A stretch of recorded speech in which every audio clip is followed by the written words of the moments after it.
Hello friends, అందరికీ నమస్తే. ఇప్పుడైతే ఒక 2 BHK ఫ్లాట్ అయితే సేల్కి వచ్చిందండి. దయచేసి వీడియో అనేది ఎండ్ వరకు చూడండి, ఎందుకంటే ఫ్లాట్ విషయానికి వచ్చేస్తే చాలా బాగుంది. అంతా కూడా రీజనబుల్ ప్రైస్ చెప్తున్నారు. ప్రతి ఒక్కటి కూడా మీకు క్లియర్గా ఎక్స్ప్లెయిన్ చేస్తాను. దయచేసి వీడియో అనేది ఎండ్ వరకు చూడండి.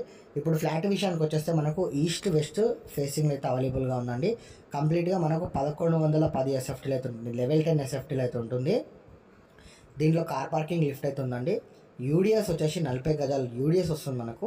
లొకేషన్ వచ్చేసి వినాయక్ నగర్లో ఉంటుందండి. మెయిన్ రోడ్కి జస్ట్ ఓన్లీ 400 మీటర్స్లో ఉంది. మంచి లొకాలిటీలో ఉందండి. ఫ్లాట్ విషయానికి వచ్చేస్తే చాలా బాగా కన్స్ట్రక్షన్ చేసినారనమాట. ఇక్కడ ఏందనేది వాస్తు ప్రకారంగా అయితే మనకు 100% వాస్తు ప్రకారంగా అవుతుంది. ప్రాపర్టీ మీద 80%, అంటే మనకు ఫ్లాట్ మీద లోన్ 80% వరకు అయితే లోన్ కూడా ఎలిజిబిలిటీ ఉంటుంది. దీనికి ప్రైస్ విషయానికి వచ్చేస్తే మనకు 57 లక్షలు మాత్రమే చెప్తున్నానండి. న్యూ బ్రాండ్ ఫ్లాట్స్ అనమాట. దీంట్లో మనకు 3rd ఫ్లోర్లో అవైలబుల్గా ఉంది, 2nd ఫ్లోర్లో అవైలబుల్గా ఉందండి. ఫస్ట్ ఫ్లోర్ అయితే అన్ని సోల్డ్ అవుట్ అయిపోయి, ఫ్లోర్కి 4 చొప్పున కంప్లీట్గా 20 ఫ్లాట్స్ అయితే ఉంటాయి. మనకు 5 ఫ్లోర్స్ అయితే ఉంటుంది అపార్ట్మెంటు. మరింత సమాచారం కోసం స్క్రీన్